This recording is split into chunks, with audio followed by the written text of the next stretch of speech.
Hi friends, welcome to CSEB aspirants. ഇന്ന് നമ്മളൊരു mock ടെസ്റ്റാണ് ഡിസ്കസ് ചെയ്യാൻ പോകുന്നത്. കുറച്ച് പ്രധാനപ്പെട്ട ക്വസ്റ്റ്യൻസ് കേട്ടോ. നമ്മൾ ക്വസ്റ്റ്യൻ പേപ്പേഴ്സൊക്കെ നോക്കുമ്പോൾ നമുക്കൊരു ഇമ്പോർട്ടൻ്റ് എന്ന് തോന്നുന്ന കുറച്ച് നല്ല ക്വസ്റ്റ്യൻസ് ഉണ്ടാവുമല്ലോ. അപ്പോൾ ഇതുവരെ ചോദിച്ചിട്ടുള്ളതല്ല, പക്ഷെ ചോദിക്കാൻ സാധ്യതയുള്ള ചോദ്യങ്ങളാണ്. ചില ചോദ്യങ്ങളൊക്കെ ചോദിച്ചതുമാണ്. അപ്പം നിങ്ങൾ ഓരോ ചോദ്യങ്ങളും ശ്രദ്ധാപൂർവ്വം മനസ്സിലാക്കുക. അതുമായി ബന്ധപ്പെട്ട കാര്യങ്ങൾ നിങ്ങൾക്ക് അറിയുന്നവരാണെങ്കിൽ ഒന്നുകൂടി ഉറച്ചു പഠിക്കുക, അറിയാത്തവരാണെങ്കിൽ അത് കണ്ടെത്തി പഠിച്ചു വെക്കുക കേട്ടോ. ഓക്കെ, അപ്പോൾ കുറച്ച് ഫാക്ട്സൊക്കെ നമ്മൾ ഡിസ്കസ് ചെയ്യുന്നുള്ളൂ. കൂടുതൽ ഫാക്ട്സുകൾ നമുക്ക് ഓരോ ക്ലാസ്സിലായിട്ട് അതിൻ്റെ ടോപ്പിക്കായിട്ട് ആഡ് ഓൺ ചെയ്ത് പോകാം കേട്ടോ. അപ്പോൾ നമുക്ക് ക്വസ്റ്റ്യൻസിലേക്ക് പോവാം. നമ്മുടെ ചാനൽ ആദ്യമായിട്ട് കാണുന്ന കൂട്ടുകാർ ആരെങ്കിലും ഉണ്ടെങ്കിൽ ഒന്ന് സബ്സ്ക്രൈബ് ചെയ്ത് സപ്പോർട്ട് ചെയ്യണേ. കമൻറ്റ്സ് എന്തെങ്കിലും ഉണ്ടെങ്കിൽ ഒന്ന് ലൈക്ക് ചെയ്യുക. അപ്പോൾ നമ്മുടെ ഗ്രൂപ്പിൽ അംഗമാകാൻ താല്പര്യമുണ്ടെങ്കിൽ ടെലഗ്രാം ഗ്രൂപ്പുണ്ട്, അതിലൊന്ന് അംഗമായിട്ട് നമ്മുടെ ഡെയിലി പഠനത്തിൽ അംഗമാവാട്ടോ. ഓക്കെ, അപ്പോൾ ഫസ്റ്റ് ക്വസ്റ്റ്യനിലേക്ക് പോവാം. First question: bonds, bearer debenture, government securities are the example of option A non marketable asset, option B marketable asset, option C primary asset, option D secondary asset. Okay, അതാണ് question. Bonds, bearer debenture, government securities, ഇവയെല്ലാം ഏത് തരത്തിലുള്ള അസറ്റുകളാണെന്നാണ് ചോദ്യം കേട്ടോ. അപ്പോൾ നമ്മൾ ഉത്തരം ഇവിടെ തന്നെ ഉൾപ്പെടുത്തിയിട്ടുണ്ട്, കാരണം നമ്മൾ ഡിസ്കസ് ചെയ്ത ടോപ്പിക്കൊന്നുമല്ല. അപ്പോൾ അതുകൊണ്ട് തന്നെ പുതിയ ക്വസ്റ്റ്യൻസ് ആയിരിക്കാം. ചിലവർക്കായിരിക്കില്ല. അല്ല, സബ്ജക്റ്റിനെ കുറിച്ച് ഒരുപാട് അറിവുള്ളവർക്ക് ചിലപ്പോൾ ഫസ്റ്റ് പുതിയതായി തോന്നില്ല, അല്ലാത്ത കുട്ടികൾക്ക് പുതിയതായിട്ട് തോന്നാം. അപ്പോൾ നമ്മൾ ആൻസർ ഉൾപ്പെടുത്തിയിട്ടുണ്ട്. മോക്ക് ടെസ്റ്റ് പോലെയാണ് ചെയ്യണമെങ്കിൽ നമ്മൾ ആൻസർ ഉൾപ്പെടുത്തിയിട്ടുണ്ട് കേട്ടോ. മാർക്കറ്റബിൾ അസറ്റാണ് കേട്ടോ, മാർക്കറ്റബിൾ അസറ്റാണ്. Bonds, bearer debenture, government securities എന്താണ്? മാർക്കറ്റബിൾ അസറ്റായിട്ടാണ് കേട്ടോ. അപ്പം എന്താണ് മാർക്കറ്റബിൾ അസറ്റ് നോക്കാം. മാർക്കറ്റബിൾ അസറ്റ് എന്ന് പറഞ്ഞാൽ മാർക്കറ്റബിൾ സെക്യൂരിറ്റീസ് തന്നെയാണ് മാർക്കറ്റബിൾ അസറ്റ് എന്നറിയപ്പെടുന്നത്. മാർക്കറ്റബിൾ സെക്യൂരിറ്റീസ് തന്നെയാണ് മാർക്കറ്റബിൾ അസറ്റ് എന്ന് പറഞ്ഞാൽ. അപ്പോൾ അതൊരു ഫിനാൻഷ്യൽ ഇൻസ്ട്രുമെൻറ്റ്സ് ആണ്. അത് quickly converted in to cash ആക്കി മാറ്റാൻ പറ്റും. അവയുടെ വാല്യൂവിന് പ്രത്യേകിച്ച് ഒരു ഇമ്പാക്റ്റ് ഉണ്ടാക്കാതെ തന്നെ അത് പെട്ടെന്ന് quickly converted in to cash. അതാണ് they are financial instruments that can be quickly converted in to cash with little to impact on their value. Okay, അപ്പോൾ ചെറിയൊരു മാറ്റങ്ങളോട് കൂടി പെട്ടെന്ന് എന്ത് ചെയ്യാൻ പറ്റും? ലിക്വിഡ് ക്യാഷ് ആക്കാൻ പറ്റും. അത് കൺസിഡർ ചെയ്യുന്നത് കറണ്ട് അസറ്റാണ്. കറണ്ട് അസറ്റ് ആയിട്ട് തന്നെയാണ്, current asset on a company's balance sheet ആയിട്ട് തന്നെയാണ് അവർ കൺസിഡർ ചെയ്യപ്പെടുന്നത് കേട്ടോ. മാർക്കറ്റബിൾ അസറ്റ് കൺസിഡർ ചെയ്യപ്പെടുന്നത് എങ്ങനെയാണ്? കറണ്ട് അസറ്റ് ആയിട്ട് തന്നെയാണ്. ഇതൊരു കീ ഇൻഡിക്കേറ്ററാണ്. ഒരു കമ്പനിയുടെ ലിക്വിഡിറ്റി പൊസിഷൻ അറിയാനുള്ള ഒരു കീ ഇൻഡിക്കേറ്ററാണ് എന്ത്? മാർക്കറ്റബിൾ അസറ്റ് എന്ന് പറയും. അപ്പോൾ ഏതൊക്കെയാണ് മാർക്കറ്റബിൾ അസറ്റ് എന്ന് ജസ്റ്റ് നോക്കാം. Stocks, bonds, money market instruments, treasury bills, certificate of deposits, commodities, contracts ഒക്കെ എന്താണ്? മാർക്കറ്റബിൾ അസറ്റാണ് കേട്ടോ. എന്തെല്ലാമാണ് മാർക്കറ്റബിൾ അസറ്റ് ആയിട്ടുള്ളത്? Stocks, bonds, money market instruments, treasury bills, certificate of deposit, commodities, contracts, ഇവയെല്ലാം മാർക്കറ്റബിൾ അസറ്റായിട്ട് കൺസിഡർ ചെയ്യുന്നു. അപ്പോൾ മാർക്കറ്റബിൾ അസറ്റ്സിന് അട്രാക്റ്റീവാണ്, കാരണം ഇൻവെസ്റ്റേഴ്സിന് അതേ പ്രൊവൈഡ് ലിക്വിഡിറ്റി, പെട്ടെന്ന് ലിക്വിഡിറ്റി കിട്ടുന്നുണ്ടല്ലോ. അപ്പോൾ അതുകൊണ്ട് തന്നെ ഇൻവെസ്റ്റേഴ്സിന് വളരെ അട്രാക്റ്റീവ് ആയിരിക്കും. പിന്നെ അവർക്ക് റിട്ടേൺസ് കിട്ടുന്നത് കാരണം തന്നെയാണ് അവർ അട്രാക്റ്റീവായിട്ട് ഇത് വാങ്ങാൻ ഉള്ള ഇഷ്ടം പ്രകടിപ്പിക്കുന്നത് കേട്ടോ. അപ്പോൾ ക്വസ്റ്റ്യൻ ഒന്നാമതൊന്ന് വായിക്കാം. Bonds, bearer debenture, government securities are the example of marketable asset. അപ്പോൾ എന്താണ് marketable asset? Marketable asset easily converted in to liquid money ആക്കാൻ പറ്റും, easily converted in to liquid cash ആക്കാൻ പറ്റും. അതുകൊണ്ട് തന്നെ അവർ ഇൻവെസ്റ്റേഴ്സ് കൂടുതൽ അട്രാക്റ്റ് ചെയ്യുന്നുണ്ട്. അതൊരു കമ്പനിയിലെ അത് കറണ്ട് അസറ്റായിട്ടാണ് കൺസിഡർ ചെയ്യുന്നത്. കമ്പനിയുടെ ബാലൻസ് ഷീറ്റിൽ ഒരു key indicator of company's liability ആയിട്ടാണ് കാണപ്പെടുന്നത്. അപ്പം നോൺ മാർക്കറ്റബിൾ അസറ്റ് എന്തായിരിക്കും? അതൊരു അസറ്റ് തന്നെയാണ്, പക്ഷേ it is difficult to buy or sell due to അത് ഡിഫിക്കൽട്ടാണ് വിൽക്കുകയും വാങ്ങുകയും ചെയ്യാൻ. സാധാരണ സെക്കൻഡറി മാർക്കറ്റ് എക്സ്ചേഞ്ചസിലൂടെ മാത്രമേ പറ്റുള്ളൂ എന്ന് പറയണം കേട്ടോ. ഓക്കെ, കുറച്ച് ബുദ്ധിമുട്ടാണ് വിൽക്കുകയും വാങ്ങുകയും ചെയ്യാൻ. ധാരാളം റെസ്ട്രിക്ഷൻസ് ഉണ്ട് അതിൽ ഇടപെടുമ്പോൾ. അപ്പോൾ അതുകൊണ്ട് തന്നെ അതത്ര ഫ്രീ അല്ല, പെട്ടെന്ന് ലിക്വിഡ് മണിയാക്കാൻ പറ്റില്ല. അതുകൊണ്ടാണ് അതങ്ങനെ പറയുന്നത് കേട്ടോ. ഓക്കെ, അപ്പോൾ അടുത്ത ക്വസ്റ്റ്യൻ നോക്കുകയാണെങ്കിൽ dash is a place where foreign monies are brought and sold. അത് അറിയുന്ന ക്വസ്റ്റ്യൻ തന്നെയായിരിക്കും. ഫോറിൻ മണി എവിടെയാണ് വിൽക്കുകയും വാങ്ങുകയും ചെയ്യുന്നത്? Okay, dash is the place where foreign monies are brought and sold. Option A money market, option B financial mortgage market, option C forex market, option D capital market. Dash is a place where foreign monies are brought and sold. ഉത്തരം എന്താണ്? Forex മാർക്കറ്റാണ് അല്ലേ. Dash is a place where foreign monies are brought and sold in the forex market. Foreign exchange dealings നടക്കുന്ന market forex market. Okay. Next question, those persons who do not accept deposit from the public but merely lend their own funds. അതായത് those persons who do not deposits വാങ്ങുന്നുണ്ടോ? ഇല്ല. From the public, പബ്ലിക്കിൻ്റെ കയ്യിൽ നിന്ന് deposit വാങ്ങാതെ തന്നെ പണം കൊടുക്കുന്നു, അവരുടെ ഫണ്ട് കൊടുക്കുന്നു. അതാരായിരിക്കും? Option A bankers, option B borrowers. Bankers accept deposits and lend മണിയാണ് അല്ലേ. ദോസ് ഹു നീഡ്, ആർക്കാണോ ആവശ്യമുള്ളത് അവർ ആദ്യം ഫണ്ട് ഇങ്ങോട്ട് വാങ്ങിയിട്ട് പിന്നെ കൊടുക്കുക. രണ്ടും ചെയ്യുന്നുണ്ട് ബാങ്കുകൾ. അപ്പോൾ ബാങ്ക് അല്ല. അപ്പോൾ option A bankers, option B borrowers, option C agents, option D money lenders. ആരായിരിക്കും ഉത്തരം? മണി ലെൻഡേഴ്സ് ആണ് ഇവിടെ ഉത്തരമായി വരുന്നത്. Those persons who do not accept deposit from the public but merely lend their own funds എന്ന് പറഞ്ഞാൽ ആരാണ്? മണി ലെൻഡേഴ്സാണ് ഉത്തരമായി വരുന്നത് കേട്ടോ. ഓക്കെ. ഇനി അടുത്തത് പറയുന്നത് ലിക്വിഡിറ്റി അഡ്ജസ്റ്റ്മെൻറ്റ് ഫെസിലിറ്റി. ഇതുമായി ബന്ധപ്പെട്ട ക്വസ്റ്റ്യൻസ് നമ്മൾ കാണാറുണ്ട്, അപ്പോൾ അതുകൊണ്ട് അതൊന്ന് ശ്രദ്ധിക്കുക കേട്ടോ.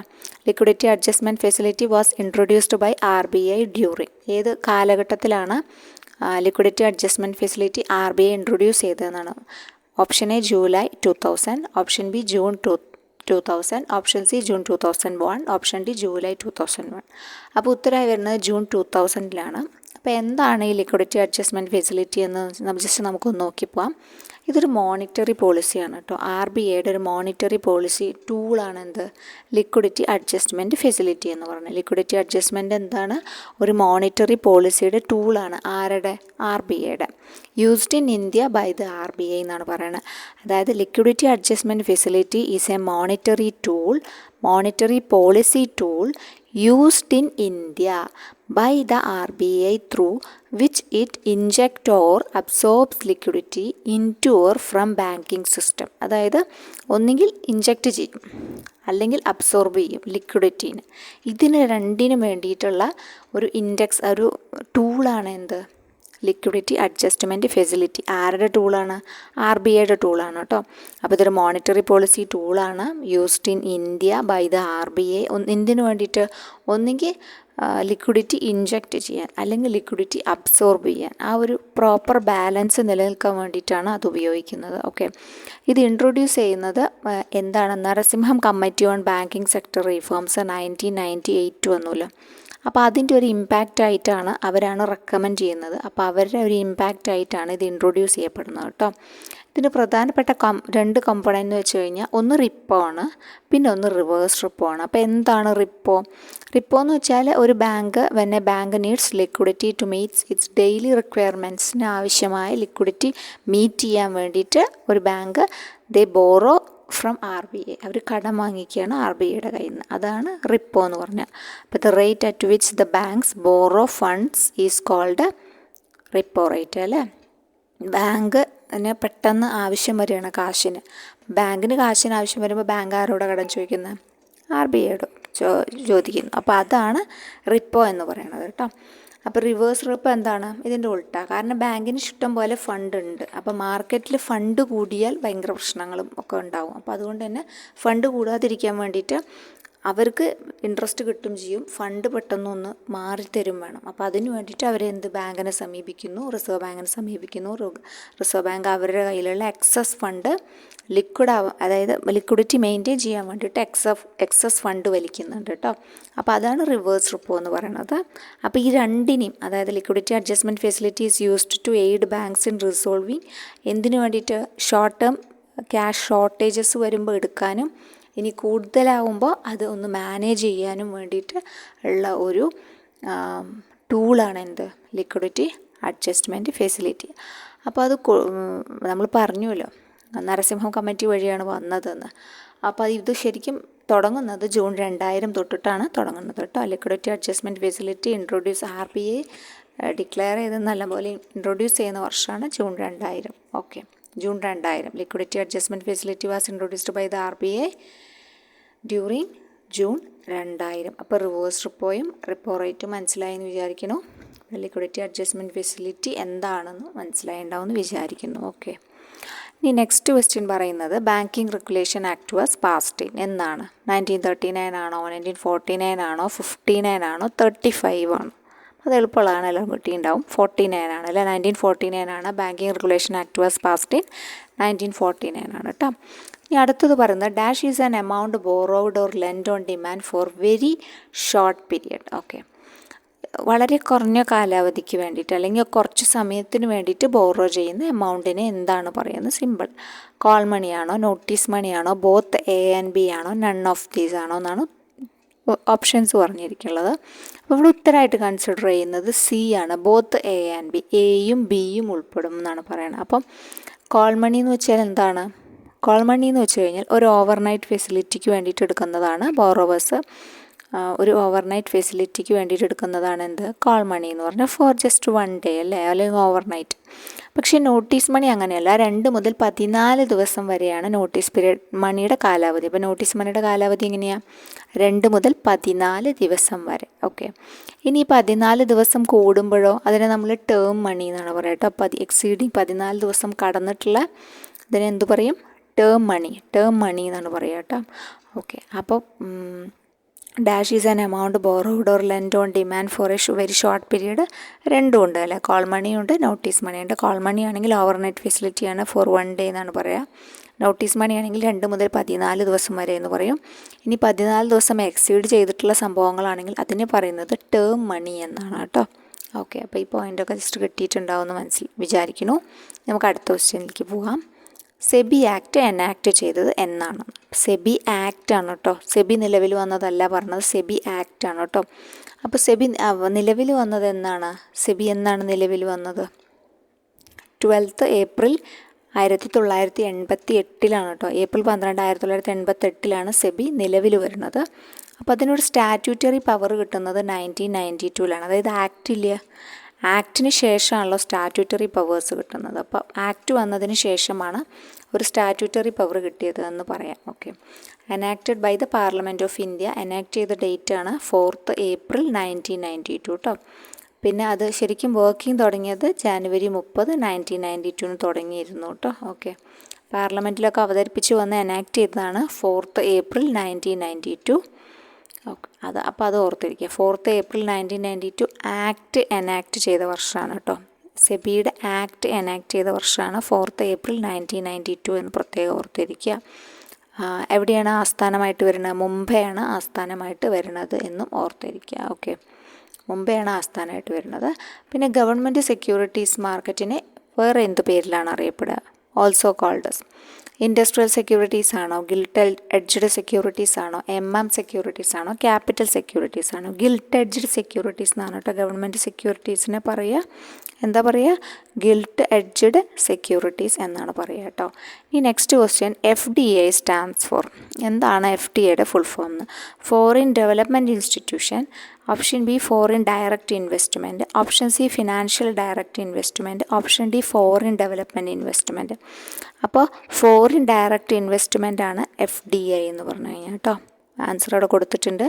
ഫോറിൻ ഡയറക്റ്റ് ഇൻവെസ്റ്റ്മെൻ്റ് ആണ് FDA എന്ന് പറഞ്ഞാൽ ഫോറിൻ ഡയറക്റ്റ് ഇൻവെസ്റ്റ്മെൻ്റ് ആണ് കേട്ടോ. ഓക്കെ, അപ്പോൾ നെക്സ്റ്റ് ക്വസ്റ്റ്യനിലേക്ക് പോവുകയാണെങ്കിൽ dash was founded in 1956 with the merger of 243 insurance companies and provident societies. എന്തിനെയാണ് 1956 243 ഇൻഷുറൻസ് കമ്പനീസിനെയും പ്രൊവിഡൻറ്റ് സൊസൈറ്റീസിനെ മെർജ് ചെയ്ത് ഉണ്ടാക്കിയത്? ഓക്കെ, ഏതാണ് സംഭവം?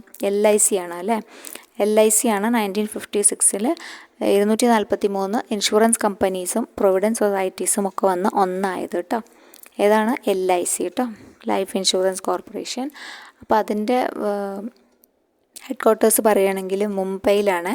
ഹെഡ് ക്വാർട്ടേഴ്സ് മുംബൈയിലാണ്. 1 സെപ്റ്റംബർ 19. അപ്പോൾ LIC എസ്റ്റാബ്ലിഷ്ഡ് ഇയർ ഒന്നുകൂടി നോക്കാം. 1 സെപ്റ്റംബർ 1956 കേട്ടോ.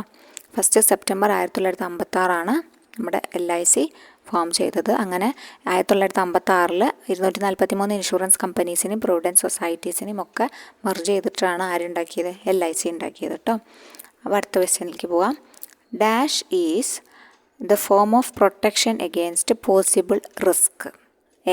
ഏതാണ് പോസിബിൾ റിസ്കിനെതിരെയുള്ള ഒരു പ്രൊട്ടക്ഷനായിട്ട് എടുക്കുന്ന സംഭവം? Option A banking, option B factoring, option C insurance, option D investment. എന്താണ്? ഇൻഷുറൻസ് ആണ് അല്ലേ. Insurance is A form of protection against possible risk. Okay. Next question, RBI was established in. RBI എന്നാ establish ചെയ്തത്? 1945, 1935, 1955, 1949. 1935 അല്ലേ. 1935 RBI establish ചെയ്തത്. 1935. Next question, failure of the opposite party to deliver the promised security. Promised security deliver ചെയ്യാൻ opposite പാർട്ടിക്ക് വീഴ്ച പറ്റിയാൽ അത് ഏത് തരം റിസ്ക് ആണെന്നാണ് ചോദിക്കുന്നത്. അപ്പോൾ റിസ്ക്കുമായി ബന്ധപ്പെട്ട ക്വസ്റ്റ്യൻസൊക്കെ വരുന്നുണ്ട് കേട്ടോ. അപ്പോൾ നമുക്കത് ഒഴിവുപോലെ ഒരു ദിവസം ഡിസ്കസ് ചെയ്യാം കേട്ടോ. Failure of the opposite party to deliver the promised securities എന്ന് പറഞ്ഞാൽ interest rate risk, option A. Option B default risk. Option C counter party risk. Option D price risk. ഏത് റിസ്ക് ആണ്? കൗണ്ടർ പാർട്ടി റിസ്ക് ആണ്. Failure of the opposite party to deliver the promised security എന്ന് പറഞ്ഞാൽ എന്താണ്? Counter party risk ആണ് കേട്ടോ. Okay. ഇനി next, IBRD is also known as. IBRD international bank for reconstruction development അല്ലേ. അപ്പോൾ അത് വേറൊരു പേരിൽ അറിയപ്പെടുന്നുണ്ട്. അത് ഏത് പേരാണ്? Option A reserve bank. Option B scheduled bank. Option C central bank. Option D world bank. ഏതാണ്? വേൾഡ് ബാങ്കിൻ്റെ മറ്റൊരു പേരാണ് IBRD എന്ന് പറയുന്നത് കേട്ടോ. വേൾഡ് ബാങ്കിൻ്റെ മറ്റൊരു പേരാണ് എന്ത്? IBRD എന്ന് പറഞ്ഞാൽ. ഓക്കെ. അപ്പോൾ നെക്സ്റ്റ് ക്വസ്റ്റ്യൻ നോക്കാം. Dash bond is brought at a price below face value. Face വാല്യൂവിലും ബിലോ ആയിട്ട് കൊടുക്കുന്ന ബോണ്ടുകൾ ഏത് പേരിലാണ് അറിയപ്പെടുന്നത്? Coupon bond. Option A coupon bond. Option B floating rate bond. Option C zero coupon bond. Option D PSU bond. ഏതാണ്? Zero coupon bond അല്ലേ. Zero coupon ബോണ്ടാണ്. Dash bond is brought at a price below face value. Face വാല്യൂവിന് താഴെ പോയിട്ട് വാങ്ങുക, brought ചെയ്യും. അപ്പോൾ അതാണ് പറയുന്നത് കേട്ടോ, ബോട്ട് ചെയ്യും. Okay. Next, what is the expansion of IASC? IASC എന്ന് വെച്ചാൽ എന്താണ് അതിൻ്റെ expansion? Option A Indian accounting standard committee. Option B international accounting standard committee. ഇപ്പോൾ നമ്മൾ ഒരുപാട് വായിച്ച് കൺഫ്യൂസ് ചെയ്യുന്നില്ല, അതങ്ങനെ പഠിച്ചാൽ മതി. ഇൻ്റർനാഷണൽ അക്കൗണ്ടിംഗ് സ്റ്റാൻഡേർഡ് കമ്മിറ്റിയാണ് എന്ത്? IASC എന്ന് പറഞ്ഞു കഴിഞ്ഞാൽ കേട്ടോ, ഇൻ്റർനാഷണൽ അക്കൗണ്ടിംഗ് സ്റ്റാൻഡേർഡ് കമ്മിറ്റി. ഈ IASBയിൽ എത്ര മെമ്പർ ഉണ്ടെന്നാണ് കേട്ടോ? 14 മെമ്പേഴ്സാണ്. How many members are there in IASB എന്ന് വെച്ച് കഴിഞ്ഞാൽ 14 മെമ്പേഴ്സാണ് ഇതിലുള്ളത് കേട്ടോ. ഓക്കെ. ഇനി നെക്സ്റ്റ് ക്വസ്റ്റ്യൻ വരുന്നത്, the useful life of an intangible asset may be. ഒരു useful life intangible asset may be എന്തായിരിക്കാം? ഓപ്ഷൻ എ ഫിനിറ്റ് ആണോ? ഓപ്ഷൻ ബി ഇൻഫിനിറ്റ് ആണോ? Option C either A or B. Option D none of this. ഇവയിലൊന്നുമല്ല. അപ്പോൾ ഏതാണ്? The useful life of an intangible asset may be എന്ന് പറഞ്ഞാൽ either A or B. ഒന്നെങ്കിൽ finite ആവാം അല്ലെങ്കിൽ ഇൻഫിനിറ്റ് ആവാം അല്ലേ. ഓക്കെ. രണ്ട് സാധ്യതയും തള്ളിക്കളയാൻ പറ്റില്ല. അപ്പോൾ അതുകൊണ്ടാണ് the useful life of an intangible asset may be finite ആവാം, ഐദർ A or B ആണ് പറയണത് കേട്ടോ. ഇനി നെക്സ്റ്റ് പറയണത്, India accounting standards 2 deals with. 2ൽ എന്താണ് പറയണതെന്നാണ്. 2ൽ ഇൻവെൻറ്ററീസ് ആണോ, ഡിപ്രിസിയേഷൻ ആണോ, എംപ്ലോയി ബെനിഫിറ്റ് ആണോ, ഫിനാൻഷ്യൽ റിപ്പോർട്ടിങ്ങിനെ കുറിച്ചിട്ടാണോ പറയുന്നത്? ഓക്കെ. എന്താണ് AS2 പറയണത്? AS2 ഇൻവെൻറ്ററീസിനെ കുറിച്ചാണ് പറയുന്നത് കേട്ടോ. AS2 എന്താണ്? അക്കൗണ്ടിംഗ് സ്റ്റാൻഡേർഡ്സ് 2 പറയണത് ഇൻവെൻറ്ററീസിൻ്റെ കുറിച്ചാണ്. ഇനി നെക്സ്റ്റ് ക്വസ്റ്റ്യനിലേക്ക് പോവുകയാണെങ്കിൽ, cash receipt from customers for the sale of goods are cash flows from. Cash receipt from കസ്റ്റമേഴ്സിന് ക്യാഷ് റിസീപ്റ്റ് ചെയ്യുന്നു. For the sale of goods are cash flows from. Cash flows എവിടെ നിന്നാണ്? അതായത് option A operating activities. Option B investing activities. Option C operating or financing ആവാം. Option D financing activities ആവാം. അപ്പോൾ cash receipt from customers for the sale of goods. എന്തിനാണ് വാങ്ങിക്കണേ? Receipt ചെയ്യുന്നത് for the sale of goods are cash flows from. Cash flows എവിടെ നിന്നാണ് വരുന്നത്? Operating ആക്ടിവിറ്റീസിൽ നിന്നാണ് ഈ ക്യാഷ് ഫ്ലോ കടന്നു വരുന്നത്. ഓപ്പറേറ്റിംഗ് ആക്ടിവിറ്റീസാണ് ആൻസറായിട്ട് വരിക കേട്ടോ. Cash receipt from customers for the sale of goods are cash flows from operating activities. Okay. The dash presides over the general assembly and board of ICA. ICAയുടെ general അസംബ്ലിയിലും ICAയുടെ ബോർഡിലും ആരാണ് പ്രിസൈഡ് ചെയ്യുന്നത്? ആരാണ് പ്രിസൈഡ് ചെയ്യുന്നത്? Option A director general. Option B president. Option C vice president. Option D board. അപ്പോൾ നമ്മുടെ പ്രധാനം ഉള്ള ആൾക്കാർ തന്നെയാണ് ചെയ്യുന്നത്. പ്രിസൈഡ് ചെയ്യുന്നത് പ്രസിഡൻ്റാണ് അല്ലേ. അപ്പോൾ the president പ്രിസൈഡ് over the general assembly and board of ICA എന്നാണ് പറയണത് കേട്ടോ. ഓക്കെ, പ്രസിഡൻ്റാണ് അവിടെ ഉത്തരമായി വരുന്നത്.